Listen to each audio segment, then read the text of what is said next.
Good afternoon and welcome to our session about using structured visuals to develop Oracy in the dual language classroom. I'm Stephen Fleener, Chief Digital Officer at Silence Education. And Monica? Oh, hi, Stephen. Hi, everyone. What a pleasure to be part of this literacy summit. I hope this is not the only one. And it's been great to be in a space where everybody comes and has the same interest to support English language learners when we have them in our classrooms. We have heard many different ideas from our keynote speakers to our breakout sessions. So hopefully this session is going to be something that is going to be practical for you. We focus a little bit more on day-to-day classroom instruction. So I'm Monica Lara and I'm the CEO at Silent Education. And I've worked with Stephen for many, many years. I forget, Stephen, how many years? Uh, Over 10 now. I think 11, yeah. 12. Mhm. And I met Stephen when he was a brand new teacher in a classroom. And of course, as a stellar teacher that he is, we continue going on the road and instructing teachers in different districts on what it has to be done in classrooms when we have multilingual learners and we're teaching them on a daily basis. Definitely. So let's take a look at our objectives.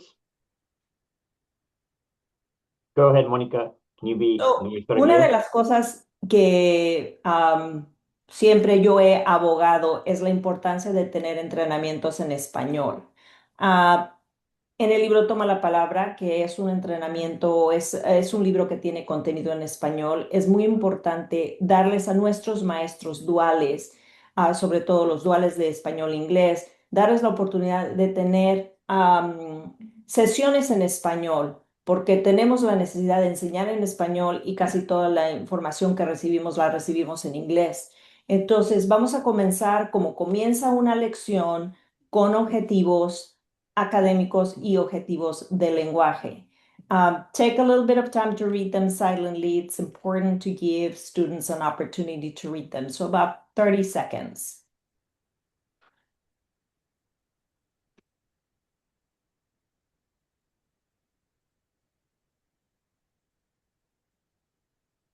So I would actually, if I was in a classroom and Stephen is my student, I would probably say, oh, okay, Stephen, I'm going to read the wording in black and you are going to read the wording that is in color. So go ahead, Stephen. Uh, Contenido, identificar, La importancia de la oralidad y su impacto en la biliteracidad. usando visuales estructurados. Muy bien. Y Uh, nuestro contenido, nuestro objetivo de lenguaje sí, compartir oralmente, con otros compañeros. usando fragmentos de oraciones. Okay, so of course we're not going to compartir with otros compañeros because we don't have compañeros right now, but in classrooms, that's what we want. We really want to develop that oracy that is going to impact our literacy or reading and our writing.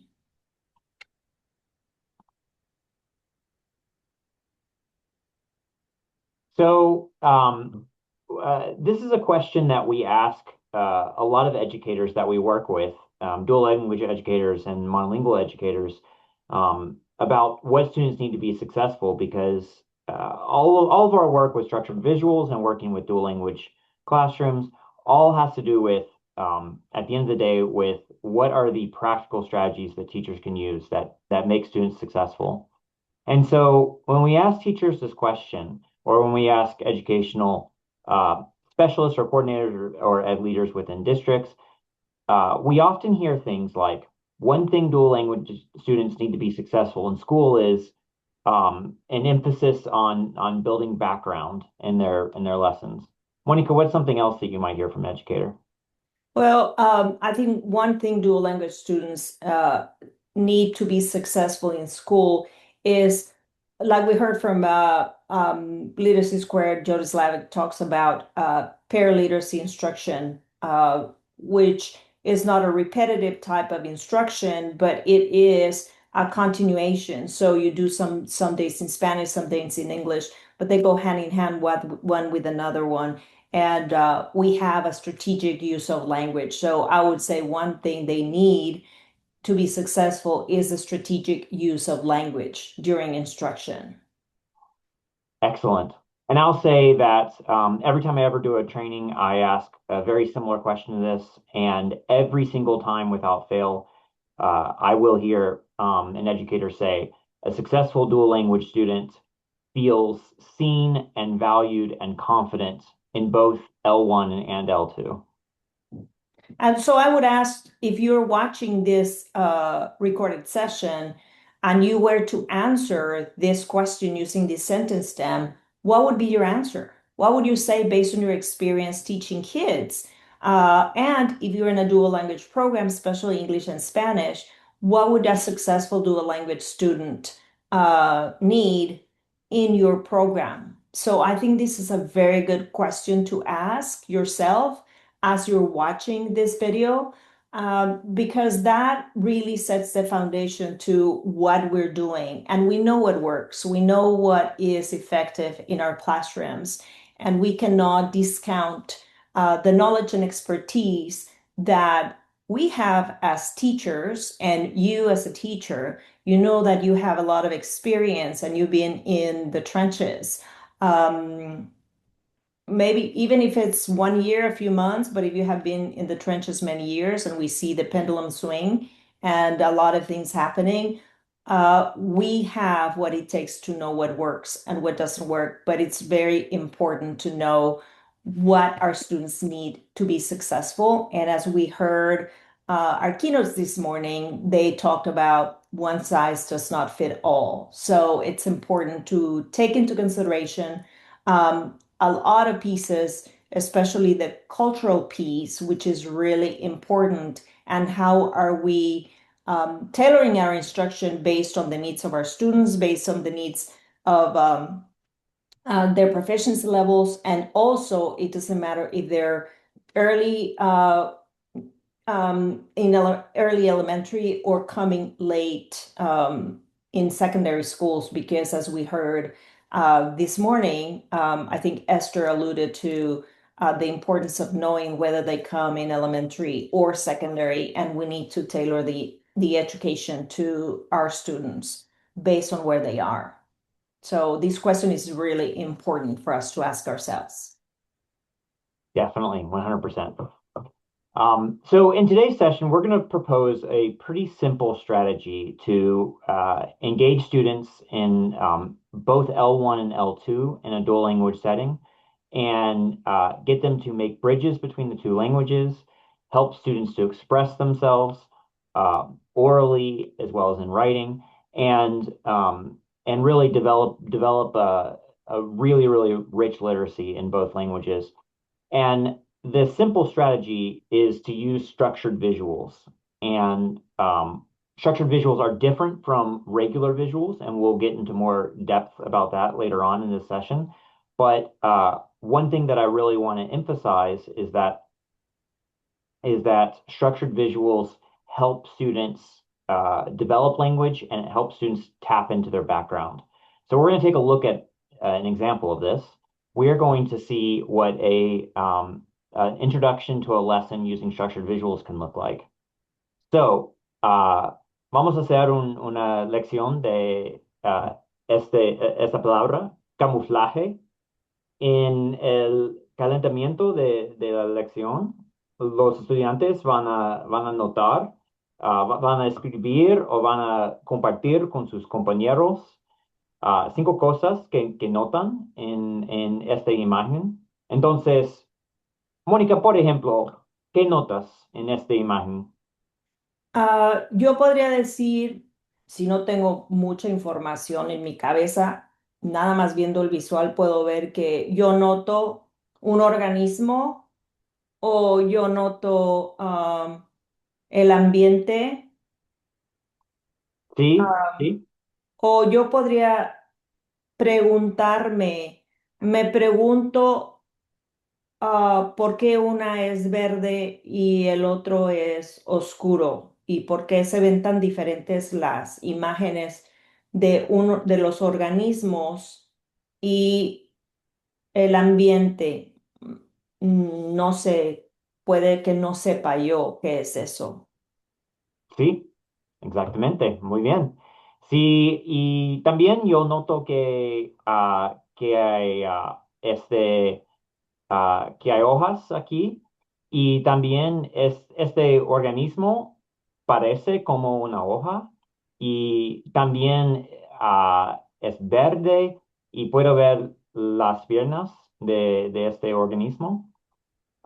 Entonces, en este ejemplo, Mónica y yo, como estudiantes, usamos estas palabras, organismo y ambiente, describiendo que vemos in este contexto. So we were able to use academic language of organism and environment, organismo y ambiente, in the context of our own background knowledge and what we're able to see and bring in. So I think, from, Mhm. yeah, Go go ahead. ahead. Well, I was going to transition from this to what then a structured conversation using this academic vocabulary would look like. This was a very unstructured conversation. Did you have something you wanted to add to that, Monica? Yeah, I wanted to say that it doesn't matter if you have Spanish learners or Spanish language learners or kids that speak Spanish as their first language. They don't normally use this language, so it would be a good idea to do a choral repetition of the words so students know how to, if they are learning to read or they're not very proficient with the language, you may just say, okay, clase, vamos todos a repetir camuflaje y ellos repiten camuflaje. Vamos a repetir organismo, ambiente. So the modeling of how you say the words is important and it provides that scaffold, knowing that some kids are going to need it, not everybody, but it's not going to hurt the rest of our students. And it does not take an exorbitant amount of time to do that. So the modeling of the pronunciation of words is really important, whether you're teaching in English or in Spanish, and it provides a lot of support for students. And I'll just add to that. That's such a great point.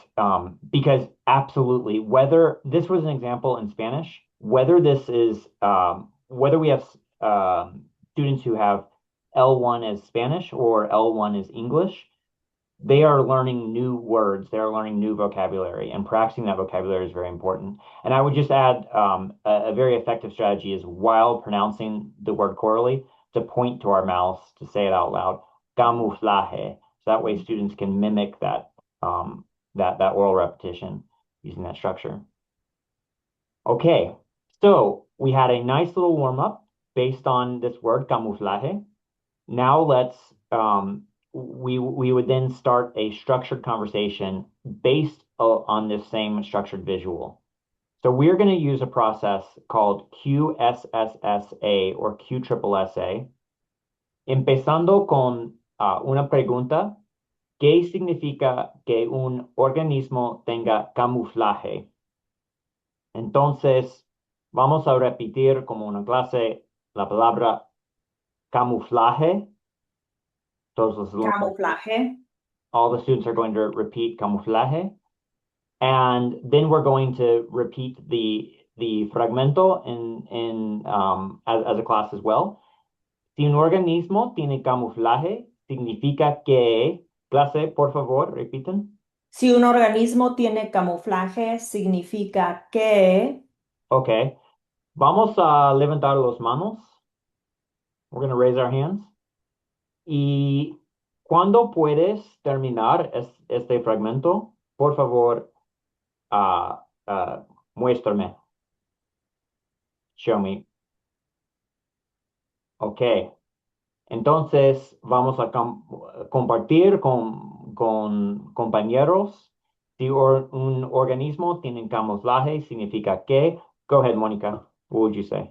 si un organismo tiene camuflaje, significa que toma el color del ambiente en el que está. Ok. Mi turno. Yo soy un estudiante que tiene en mi L1 inglés y en mi L2 español, entonces voy a translanguage. Si un organismo tiene camuflaje, significa que el organismo is kind of like el ambiente, or it looks very similar because this one has uh, leaves as the ambiente, and the organismo kind of looks like a leaf. And this organismo is black and white, and the ambiente is also black and white. Okay. Uh, Normally in a structured conversation with a whole group setting, we would call on a couple students to share a whole group, and we would build on their responses. What's really important is that in those responses, all of us were using the word camuflaje, ambiente, and organismo. So we're using new academic vocabulary in context with each other. And also, if you pair them up with the right person, so if my L1 is Spanish and student and Steven's L1 is English, I may say, okay, when our teacher calls on us, we can use English as we are negotiating the answer. Then we can say, si un organismo tiene camuflaje, significa que se adapta a su nuevo ambiente o toma el color del ambiente. So I can practice with Steven, so Steven can give that answer in full Spanish, but the pairing up with a stronger Spanish speaker or a stronger English speaker is going to allow them to do the output in the target language. But at the same time, having the negotiation in English and in Spanish or both, it's okay. But we're learning that academic language, and we are not penalizing kids for using their linguistic repertoire. They're using English or using Spanish, and they're identifying what their strengths are, and then we're able to, with the sentence stem support, they are being able to communicate using the target language. Absolutely. In this example, if we had been in a whole class setting and I was a student and the teacher called on me and I shared my response that I shared, the teacher would thank me and say, "Good job, you're right," and then the teacher might recast my response using words like "el organismo parece como el ambiente," and then I would be able to make that connection. And the teacher might even have the entire class say that out loud. And so I would be able to acquire that new that new less academic, less specific tier three vocabulary of saying parece como, but that's new language I'm able to acquire. Definitely. Okay. So we just did an example in a Spanish context. This is what the identical example looks like in an English context. And so, in a really effective lesson, we can do strategies like preview, view, review, where we see the content in one language and we practice in one language, and then we practice again in the second language, for example. This is an example of a fourth grade science lesson. Here's an example of a middle school social studies lesson. This is U.S. history. This is La Convención de Seneca Falls, or the Seneca Falls Convention. And we would see a very similar structure. We would describe what we observe and what we wonder about. Then we'd have a structured conversation. And then we can see, again, a transadapted visual in English, or a visual English transadapted in Spanish. It goes both ways. One of the things that I wanted to remind ourselves is what Jody Slavic said on her session. There's no reteaching. You're not doing one lesson in English and one lesson in Spanish, but doing the continuation. But if I already know the word camouflage or camuflaje en español y mi lección continúa en inglés, yo ya voy a saber camuflaje.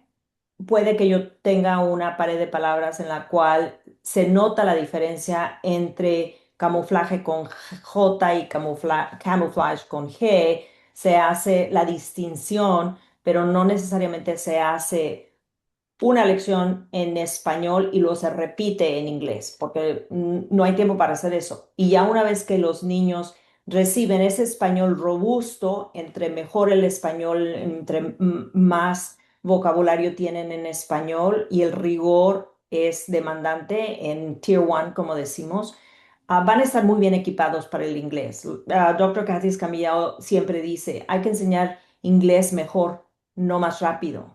¿Y cómo lo hacemos? Enseñando mejor el español. Claro, el español vernacular es importante, pero es muy importante también darles el español académico a los niños. Ambos son necesarios, ambos son importantes, pero sabemos que el 30 o 40% del español robusto se va a conectar con el inglés y nos va a dar esa base fundamental para el inglés, porque no aprendes, no entras al inglés vacío, entras al inglés ya con unas bases fundamentales. Nos damos cuenta que los estudiantes que tenemos en las aulas, que vienen de países en los cuales ellos han tenido una instrucción académica, aprenden inglés muy rápidamente. Entonces, esos programas duales en los cuales se da una instrucción en español en Tier 1, en el primer nivel, muy fuerte. Los niños, ya cuando están aprendiendo estructuras gramaticales y están aprendiendo español, ahora sí que como decimos en español, el inglés peladito y a la boca, fácil lo aprenden. Entonces, estos son unos ejemplos en los cuales nosotros nos damos cuenta que hay mucha conexión entre un idioma y otro. And I'm sure Stephen is going to explain to you in a little while what is the difference between, and he talked about it, what is the difference between just a visual and a structure visual, which is really important. It's not just getting a visual from the web, it's just how these structure visuals develop that opportunity or create that opportunity for students to develop that expressive language. Exactly. Yeah, we'll talk about that in a little bit more detail. But when you have a structured visual, I think you can probably already start to tell the difference based on the two examples that we've shown. When you have a structured visual, there's a lot more conversation that can come out of it because the language is structured in the context of visuals, both real photographs as well as cartoon representations that help students connect to background knowledge and help students connect the language they already have to the new academic language that they're being exposed to in the visual. So we made it through.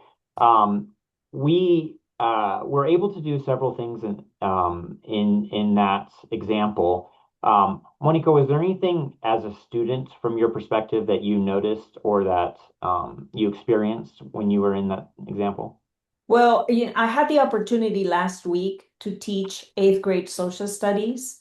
And I had access to these visuals, and social studies is not my area of expertise in estudios sociales en inglés, American history. I did not grow up in a place where I learned American history. So when you don't have a lot of background experience, I noticed that with these visuals, you're able to have enough information on the visual to draw from.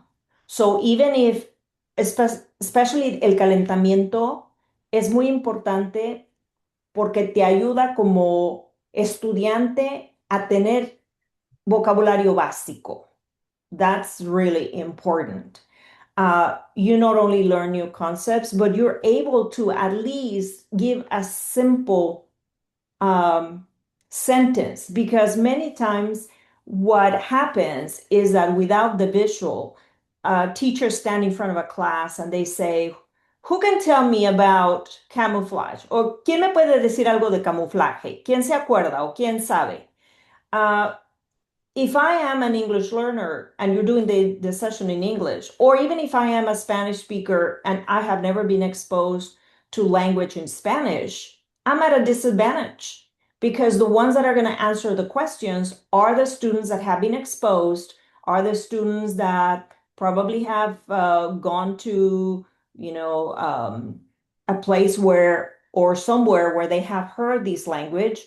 So if I don't have any background experience in this topic and I don't have any language, you're almost giving me a chance not to participate. Anytime we say, I tell teachers, get rid of that question, who can tell me? Because if you don't have any type of support, if you don't have any andamiaje, any scaffolding, I'm out of luck.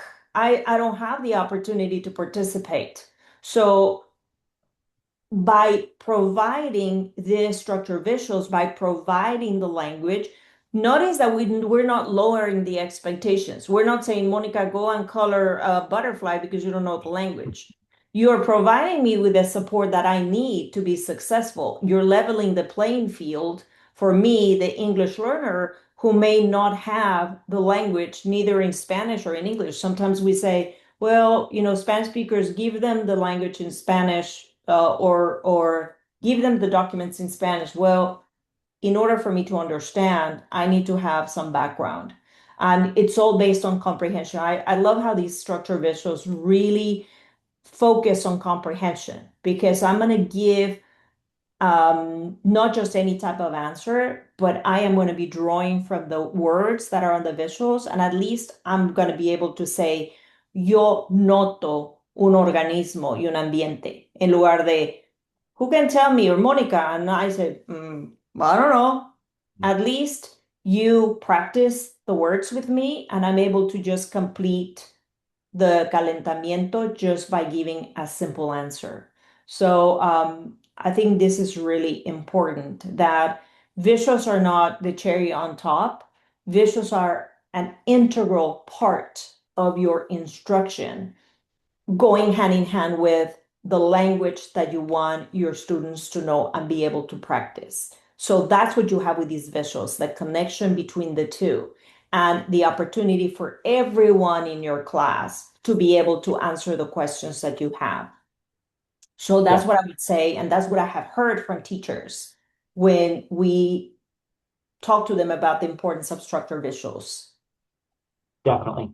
100%. I love what you said about visuals not being the cherry on top. Another way to phrase that is that visuals are the anchor of the lesson. Mhm. Structured visuals. They're just any image that you get off they can get off of Google Images, for example, can be supportive of a lesson, but structured visuals can really serve as the anchor of the lesson.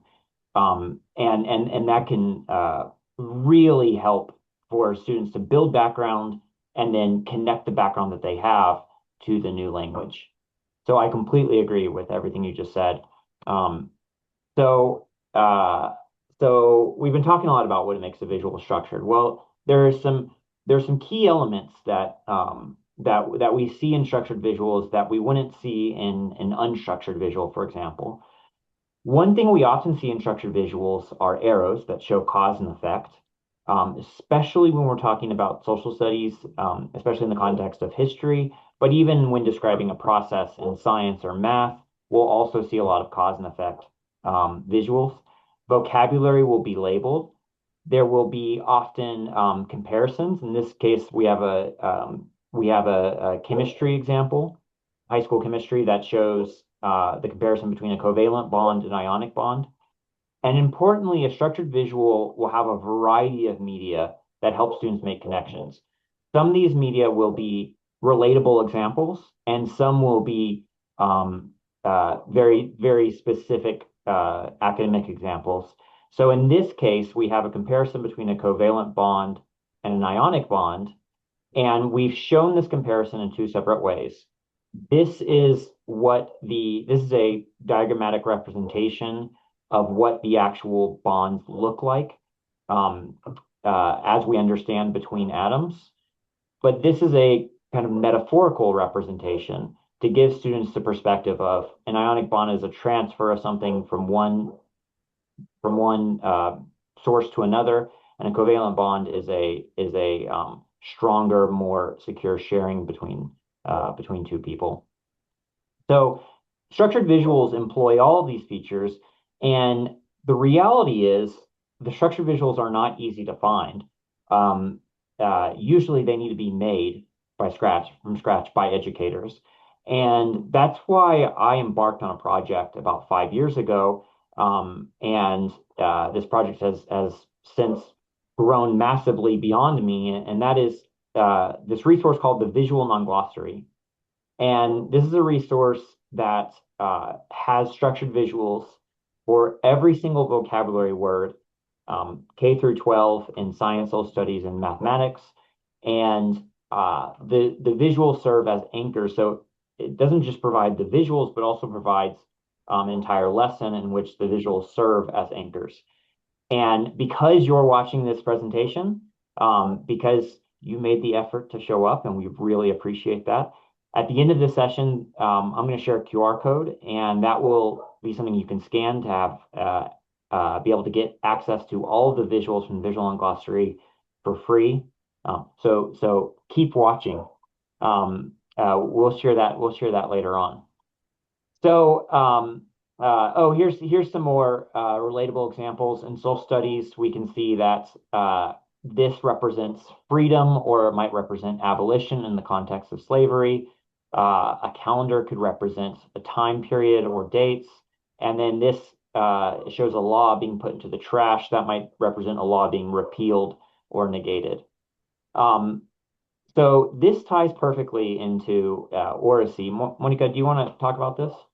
Yeah, I think this is something that we have heard in different sessions, the importance of the production and reception of language. So the better your oracy, the better your literacy is going to be. So this is something that we have seen our colleagues, our experts, our researchers talk about.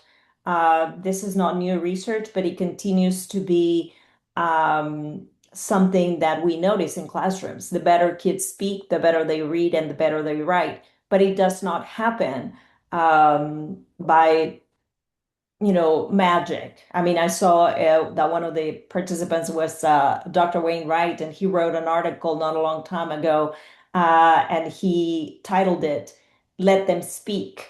And he actually talks about how important developing oral language is and how little time teachers spend developing oral language in classrooms. So I know that he was around here earlier, and his research and what he has written is very, very important for us educators to really support the oracy in the classroom.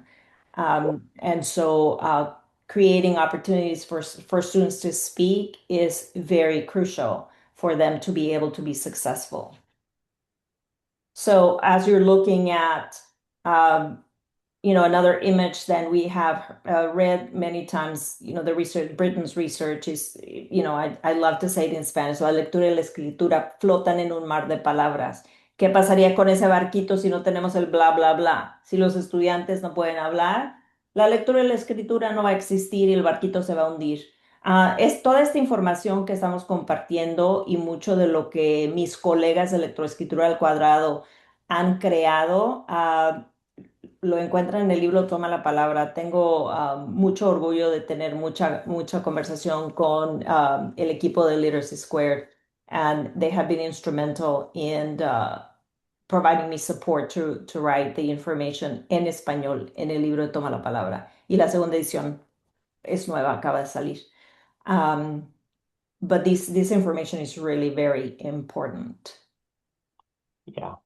So, absolutely, this concept of literacy and reading and writing floating on a sea of talk, it really it ties very much into the purpose of the visual and glossary and the use of structured visuals, because again, structured visuals are not the cherry on top. They're the anchor or the structure of an entire lesson.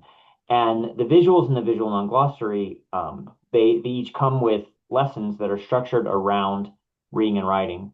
So in terms of writing, there are different structures within the QSSA format, if you're familiar with QSSSA or QSSA.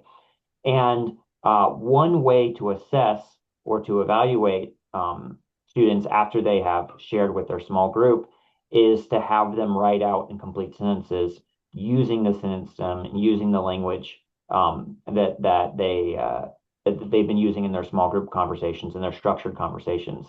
So this would be an example of writing floating on a sea of talk. because students would make connections with background and language to have a structured conversation. And then following that structured conversation, they would then write out their response um, as a way to build their writing capacity. That's in the context of writing. In the context of reading, the lessons from the visual and glossary, not all the lessons, but increasingly more and more of the lessons in the visual and glossary include reading passages in both languages, English and Spanish. And these reading passages are differentiated by reading level. So if the lesson is, let's say it's a sixth grade math lesson, for example, there would be a reading passage in that lesson that is at a sixth grade level. There'd be a reading passage that's at a seventh grade level, and there'd be a reading passage that's at a fifth grade level. And importantly, we're only differentiating by reading level. We're not changing the rigor as Monica mentioned before. These lessons are going to be structured with conversations before and after the reading, and all students are going to be participating in those conversations, regardless of which reading passage they read. So this is a great example of how structured conversations using structured literacy, using structured visuals can be the foundation for developing literacy, reading and writing.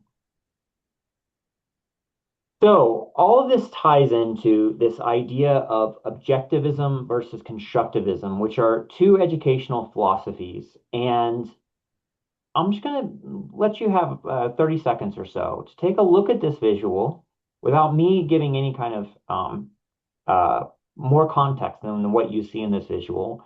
What you notice is the difference between the objectivist model versus the constructivist model.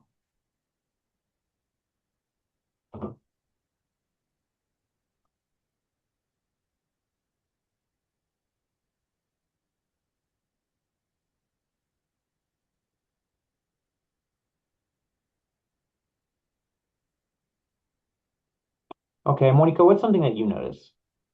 Well, something that I notice is that probably on the objectivist model, you have a scripted curriculum that you need to teach because you need to quiz kids at the end. So it's horrible to think that this way of teaching in some places it's still currently happening. In the constructivist model, I noticed that actually students are creating their own learning through discussions.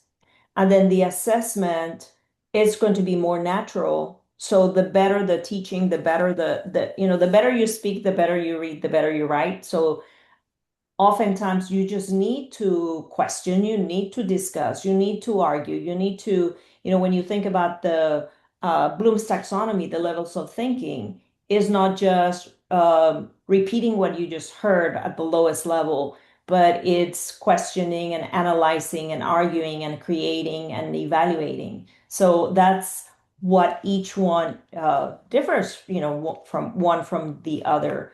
And it's just the student is at the center of the learning on the constructivist versus the teacher being the center of the instruction in the objectivist. And I know maybe I did too much, but You kind did not.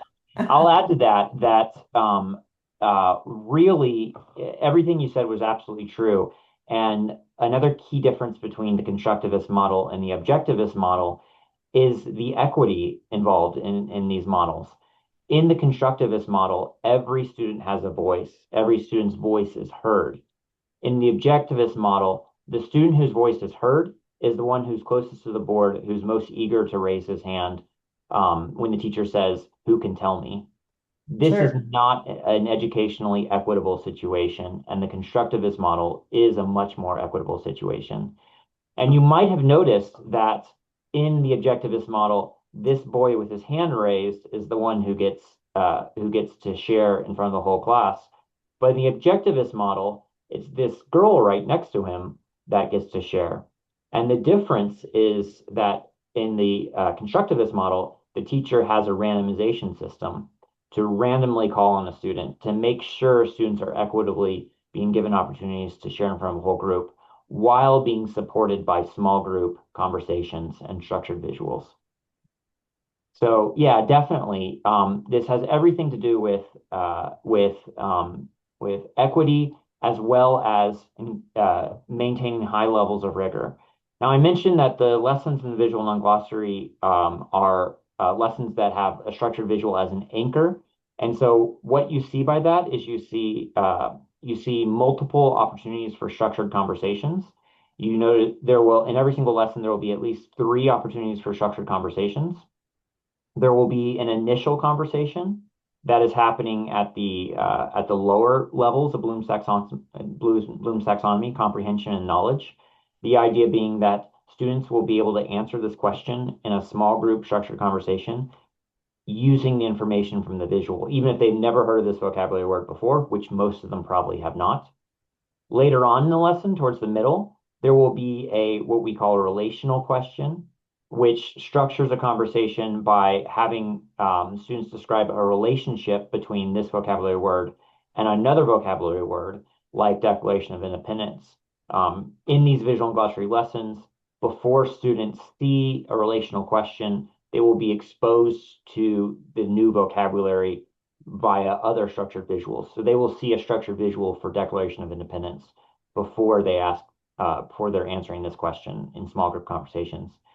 And then the lesson will conclude at the highest level of Bloom's taxonomy, um, usually some kind of evaluation, prediction, analysis, or evaluation of a hypothetical scenario, for example. In this case, it's asking students to describe why it was important that some men attended the Seneca Falls Convention. And so they really have to analyze very deeply and have very deep conversations and processing. The idea being that this is a lesson in which all students are supported and all students can participate. And at the same time, all students are challenged. No students are vertically limited within this lesson. And we mentioned briefly about the role of structured visuals in building equity. And I just want to show two graphs. And I'll show this first graph and let you take a few seconds to think about what you see in this graph. These are three different hypothetical students A, B, and C. This is the start of the lesson. Let's say this is a 45-minute lesson. So this is the very beginning of the 45-minute lesson, and this is the very end of the 45-minute lesson. And what we're seeing in this graph is how proficiency with a single vocabulary word increases over the course of that lesson. So here is a lesson that does not use structured visuals. And here's a lesson that does use structured visuals.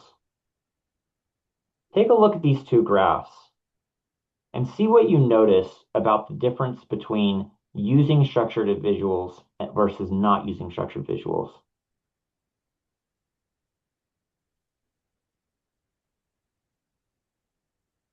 Monica, what do you notice? Well, I noticed that the more exposure to visuals is going to give you an opportunity to increase your proficiency with the words. And I remember not a long time ago, we were at a booth and one of the teachers came and said how, with her recent immigrants, she was using this type of teaching and how just that alone had helped her students um, have more proficiency with the acquisition of language, which was amazing. Definitely. In our educational system, it's unfortunately still far too common that we hear a lot of deficit-minded language. And I want to point out that this students that Monica just described, in certain contexts, we might say that this student is student A. And at the end of the lesson, we might say that student is is not performing well and this student has deficits. But in the right context, that exact same student can grow massively within the lesson.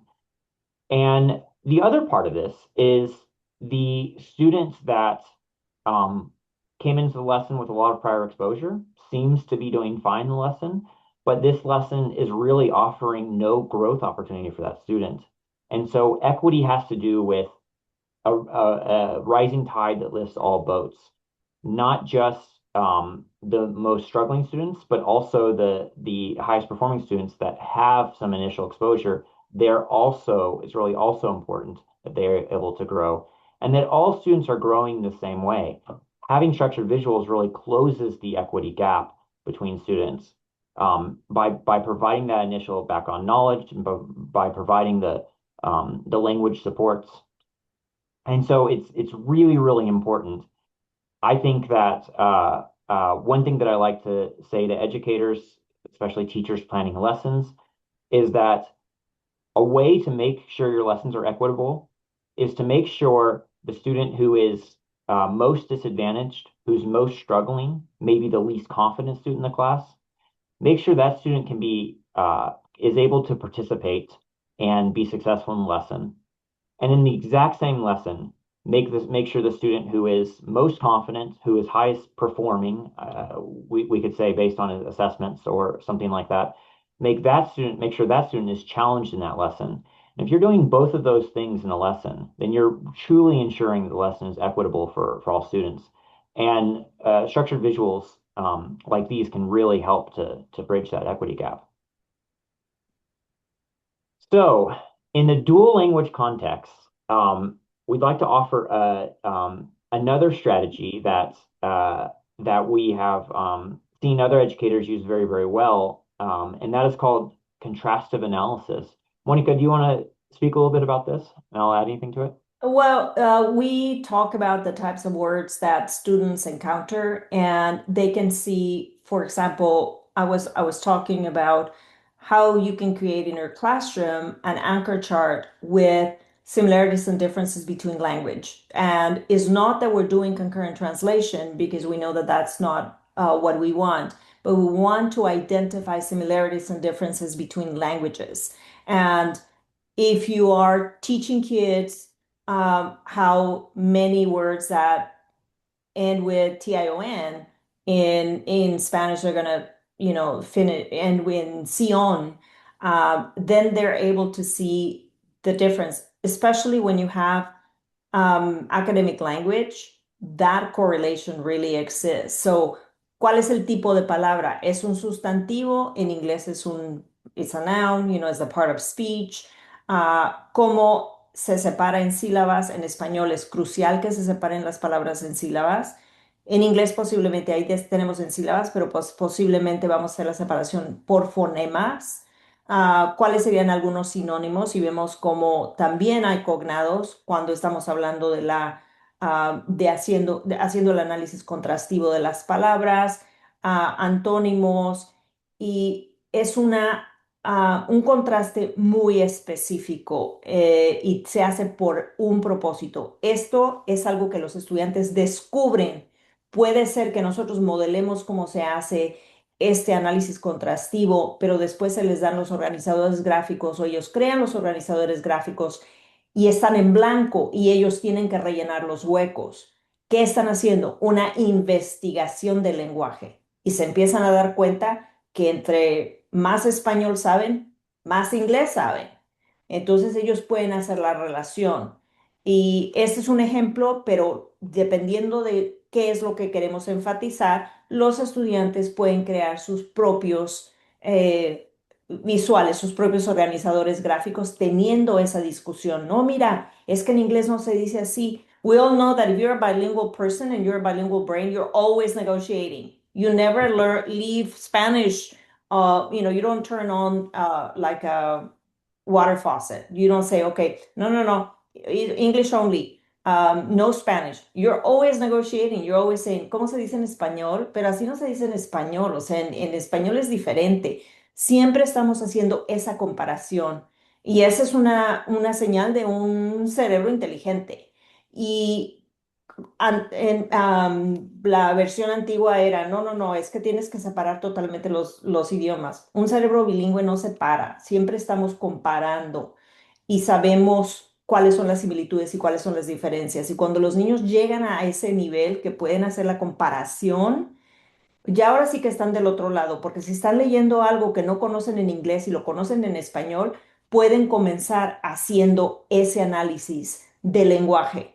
Once they are able to do things like this, you know, it's that's why we see how dual language students perform at higher levels than monolingual students. Un cerebro bilingüe vale por dos. So this is something that is just an example of what we can be doing with kids in dual language classrooms. Absolutely. And this graphic organizer we've developed as a template, and we've put it on the Visual and Glossary website. So you can go to this link, the resources page of the Visual and Glossary, or you can scan this QR code, and this will give you access to this template that has a couple of examples as well as a structured template. And it's important that we give a shout out to the person who introduced contrastive analysis to us, which is Dr. Jill Carper-Mora, who has a new book coming out very soon called Biliteracy and Cross-Cultural Teaching. And she describes contrastive analysis as a really, really powerful strategy. So we wanted to share that. So we look like we're running out of time here. So I'll just briefly say that all of the extension activities, the structured conversations, objectives, word wall visuals, all of the content of the visual and glossary, you now have access to. And importantly, that all of these structured conversations follow the QSSA format. And all of these slides in these lessons, they're all completely editable by you. You can choose what you want the signal to be, whether you want students to share with their partners or their table groups. You can move these brackets around to say who's going to go first in that group. And again, changing this in every single conversation really helps to ensure equity because it ensures a different person is going to get the opportunity to share first in every lesson. And here we go. So as well as strategies to support newcomer emergent bilingual students. All this is included in every single lesson. And so as we close out, I want to say that the strategies that we've talked about today, we've drawn largely from the visual and glossary, as well as Dr. Monica Lada's book, Toma la Palabra, which came out with his second edition this past summer. Monica, do you want to add anything else about Toma la Palabra? I just want to say that remember, si los estudiantes no verbalizan, los estudiantes no internalizan. Es importante que los niños puedan hablar, que la oralidad esté muy bien desarrollada para que puedan internalizar la instrucción. So if students don't verbalize, students don't internalize. And all I can say is thank you so much for the opportunity, for giving us a chance to be there, for coming to the session. I hope that this session has been powerful. And, like I always say, you may leave with one idea and that's all you need. Because if everything that you have heard is new to you, we would question where have you been, but I know that you are all very well informed. So probably what we have said during this session reaffirms and validates what you do as a dual language teacher. I spend time in classrooms and I am in awe to see how teachers, dual language teachers, all teachers are heroes because we exist, people who do the work that we do, we exist because of the work that you as a teacher is doing in your classroom. 100%. Thank you so much for viewing this session. Scan this QR code if you'd like to get a free license to the visual and glossary. And we'll be in touch in the next couple of weeks. But again, thank you so much for everything that you do with students, with fellow teachers and other teachers that you support. And you all are superheroes. Thanks Thank for you so much. Gracias, Steven. Gracias, Mónica. Gracias a todos. Bye bye.